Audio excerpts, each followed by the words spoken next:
Fulani ƙabilu ne masu asali da kuma yawan gaske, musamman a nahiyar Afirka ta Yamma.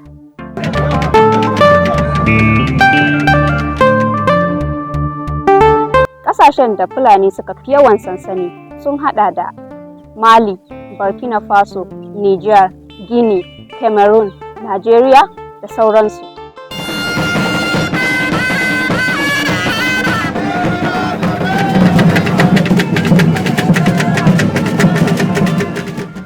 Kamar yadda tarihi ya nuna, ƙabilar Fulani mafi yawancinsu musulmai ne masu bin tafarkin addinin Musulunci ka'in da na'in.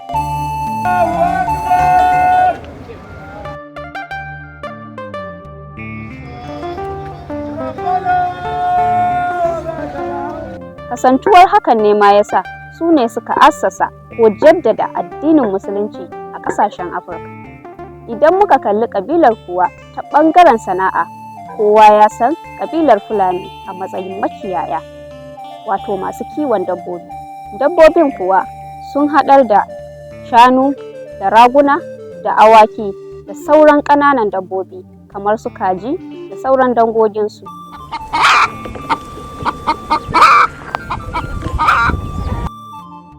Kalmar makiyayi dai tana nufin mai kiwon dabbobi masu yawan gaske da kan tashi daga nan wajen zuwa wancan domin nema wa dabbobinsu abinci.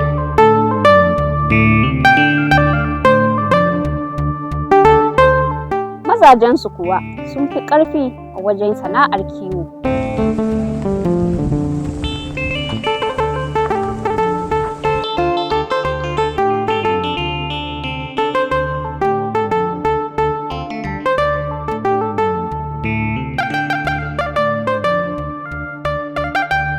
Matayensu kuma kan tatsi nonon shanu domin kaiwa gari mafi kusanci da su don su sayar domin su samu kuɗin da za su rinka kashewa da kuma na kauda matsalolin yau da kullum.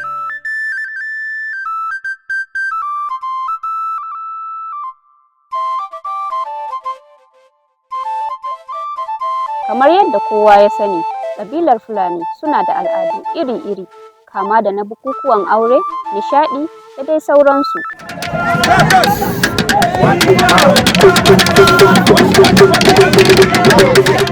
Ƙabilar Fulani sun kasu kashi uku: Fulanin makiyaya, Fulanin soro da kuma bararo.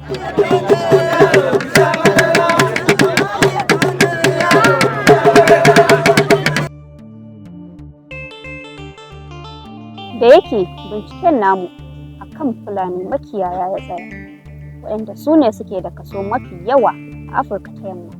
Fulanin da ke zaune a Afirka ta Yamma sun kai kimanin miliyan 20. Su ne kuma suke da sama da rabin shanun da ke yankin wannan nahiya. Shanunsu su ne suka fi kowane shanu zaƙin nama, kamar yadda binciken masanan ya nuna.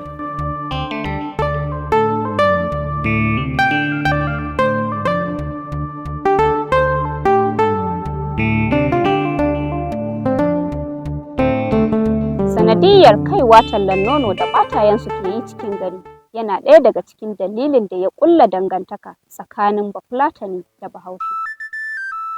A ɗaya ɓangaren kuma, kowa ya san Hausawa manoma ne, Fulani kuma makiyaya ne, sukan samar musu da taki, su kuma sukan samar musu da abinci.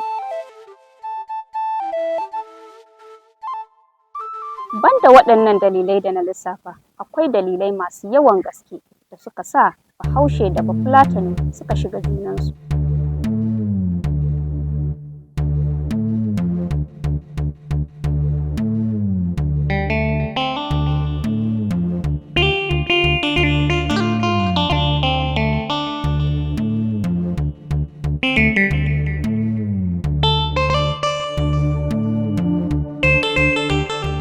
Abubuwan da suka ƙara sa dangantakar ta ƙara ƙarfi kuwa sun haɗa da samarwa ko jaddadawa addini da Fulani suka yi wa Hausawa, auratayya da ta shiga tsakaninsu ta yi ƙarfi, zamantakewa, kasuwanci da dai sauran abubuwa masu yawa.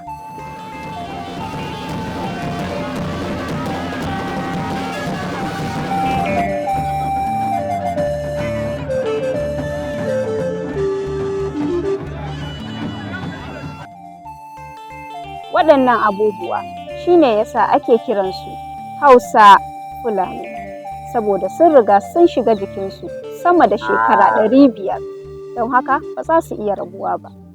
Saboda kusancin da ke tsakanin waɗannan ƙabilu biyu, a yau zai yi wahala ka samu bafulatanin da bai iya magana da harshen Hausa ba. Babu shakka waɗannan ƙabilu biyu su ne ginshiƙin arewacin Najeriya, domin kuwa su ne suka haɗu suka gina arewa har ta kai matsayin da ta kai a yau. To amma kash, sai dai a wannan ƙarnin wasu wasi da rashin yarda sun fara shiga zukatan wasunsu, kuma hakan ba zai taɓa haifar da ɗa mai ido ba, musamman a yankunanmu na arewa. Domin kuwa wannan tsohuwar alaƙar ta ƙulli ne tun bayan sama da shekaru 500.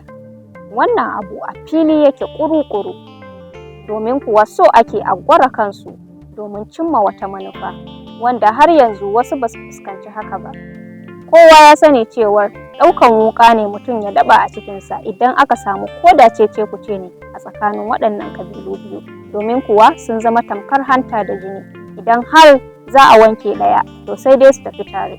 Saboda haka muna kira ga ƙabilar Fulani da Hausawa da su farka su gane cewar ɗaya suke, ba za su taɓa rabuwa ba. Hausa Fulani 'yan uwan juna ne, uwa ɗaya uba ɗaya suke, babu wanda ya isa ya raba su, sun riga sun zama ɗaya.